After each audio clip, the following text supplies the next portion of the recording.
Start.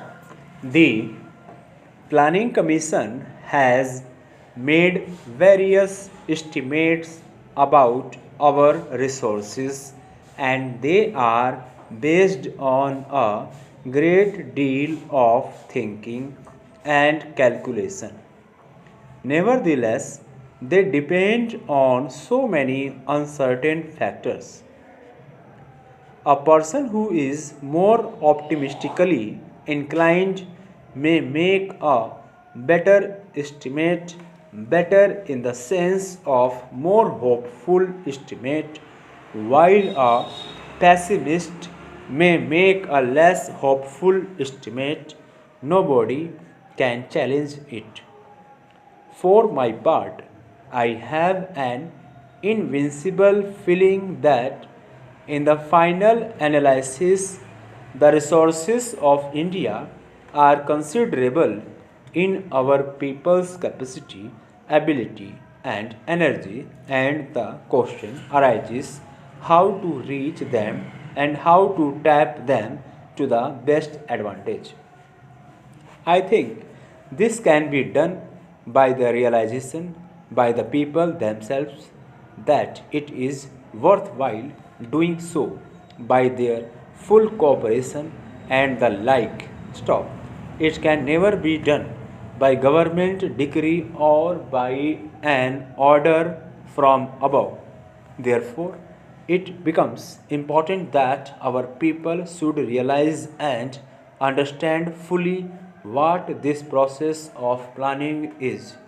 Therefore, we tried to a considerable extent to get the cooperation of as many people as possible, even at the district level, apart from a large number of groups of various kinds.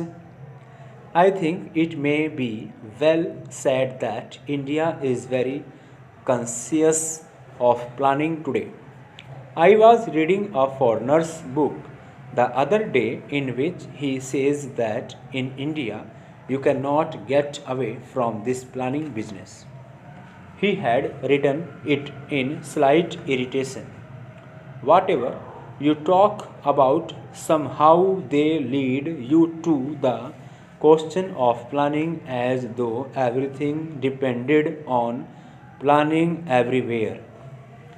Well, whether his irritation was justified or not, I was glad to read that a person with no great sympathy for what we were doing felt enveloped by some kind of an atmosphere of planning. Stop. Everybody can talk of planning. Stop. Of course, everybody who talks of planning may know very little about planning. Stop. That is not the point, but it is true that India is very much planning conscious, and I think it is a great gain. Stop. When I say planning conscious, comma, I mean of course planning conscious in the democratic structure that we possess. Stop. That is, comma, we are proceeding with democratic planning. Stop. I am not criticizing any country that may not plan or any country that plans in some other way, authoritarian or some other way. Stop. It is none of my business to criticize other countries. They have to meet their problems, and it is up to them to decide how to meet them. They can judge their own people, but so far as we are concerned in this country, people believe that we should endeavor to plan by the democratic method. Planning in a small way has often been done and is often done elsewhere. Planning in a really big way has thus far only been done more or less by the authoritarian approach, and the question arises how far a non authoritarian and democratic approach can succeed in this kind of planning. I believe it can, and not only that, I believe it can ultimately succeed better, not perhaps in yielding such great results quickly, but in laying a surer foundation and more effective foundation, not only for plant growth but for the type of society which we wish to develop in this country. Now, we talk about the future in terms of socialist pattern of society, and that can be interpreted in a variety of ways.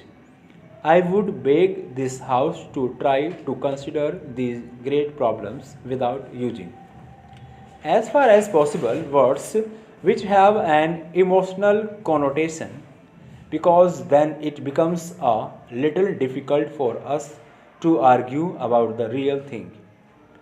We want a society in this country where there is a equality, where there is social cohesion, where there are no firm classes separated from each other, and where there is opportunity for every single individual.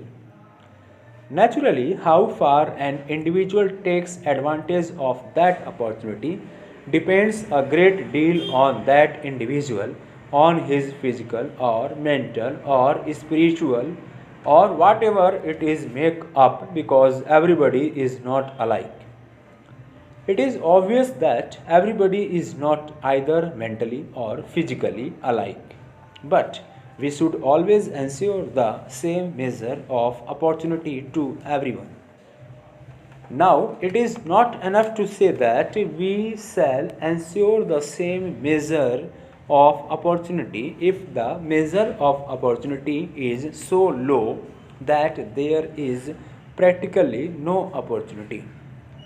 If it then does little good to say that everybody is getting the same measure of opportunity.